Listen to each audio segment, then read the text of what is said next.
Günümüzde fotoğraf makineleri ve cep telefonlarımızda sıklıkla kullandığımız bir özellikten bahsedeceğim size. Slow motion nedir? Nasıl yapılır?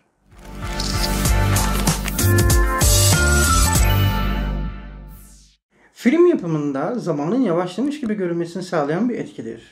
20. yüzyılın başlarında Avusturyalı rahip August Buschker tarafından icat edildi.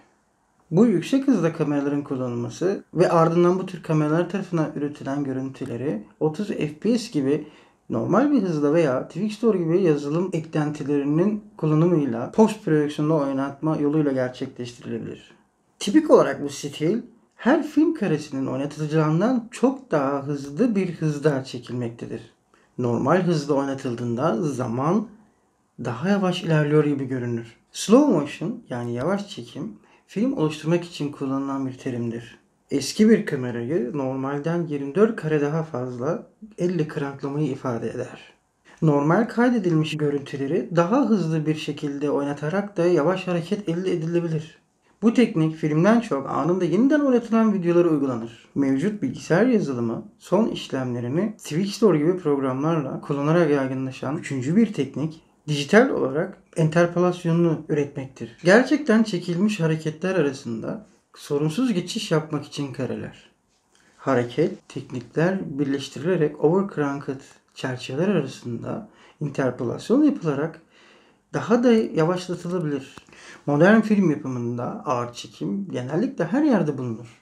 Çeşitli efektler elde edebilmek için çok çeşitli yönetmenler tarafından kullanılır. Bazı klasik ağır çekim yöntemleri ve konuları şunları içerir. Beceri ve stil gösterebilmek için her türlü atletik aktivite, atletik bir oyunda tipik olarak tekrar olarak gösterilen önemli bir anı yeniden yakalamak için ve bir damla suyun bir bardağa çarpması gibi doğal olaylar. Yavaş hareket, sanatsal etki, romantik veya şüpheli bir aura yaratmak için veya zamandaki bir anı vurgulamak için de kullanılabilir. Örneğin Deserter'daki bir sahnede bir nehre atlayan bir adamın yavaşça sıçrayan dalgaların aşağı çekildiği bir intihar sahnesinde de ağır çekim kullanıldı.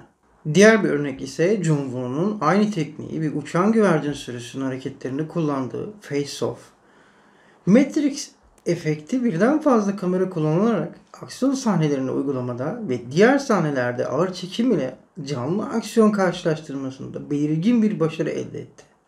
Japon yönetmen Akira Kurosawa 1954 yapımı 7 Samuray filminde bu tekniği kullanan bir öncüydü. Amerikalı yönetmen Sam Peckinpah ağır çekim kullanımının bir başka klasik aşığıydı. Teknik özellikle patlama efektleri, çekimler ve su altı görüntüleriyle adından çokça söz ettirilmiştir. Yavaş hareketin tersi ise hızlı harekettir. Görüntü yönetmenleri hızlı hareketi düşük hızda çevirme olarak adlandırır. Çünkü bu başlangıçta elle çevrilen bir kamerayı normalden daha yavaş kranklayarak elde edilmiştir. İkinci tür ağır çekim ise post prodüksiyon sırasında elde edilir. Bu zaman uzatma veya dijital yavaş hareket olarak bilinir. Bu tür bir ağır çekim gerçekte fotoğrafı çekilmiş karelerin arasına yeni kareler eklenerek elde edilir. Gerçek hareket daha uzun bir süre boyunca meydana geldiği için etki aşırı hızlanmaya benzer. Gerekli kareler asla fotoğraflanamadığı için yeni kareler üretilmelidir. Bazen yeni çerçeveler önündeki çerçevelerin basitçe tekrarlarıdır. Ancak daha çok çerçeveler arasında enterpolasyon yapılarak oluşturulur. Kareler arasında hareketi izleyebilen ve bu sahne içinde ara kareler oluşturabilecek birçok karmaşık algoritma mevcuttur.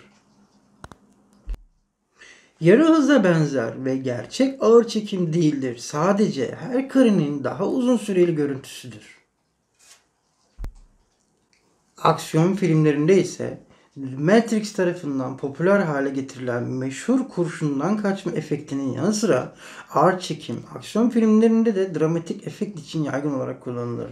Örnek olarak Hızlı ve Öfkeli serilerine baz alabiliriz. Resmi olarak bu etkiye hız rampası denir ve kameranın yakalama hız kare hızının zamanla değiştiği bir süreçtir.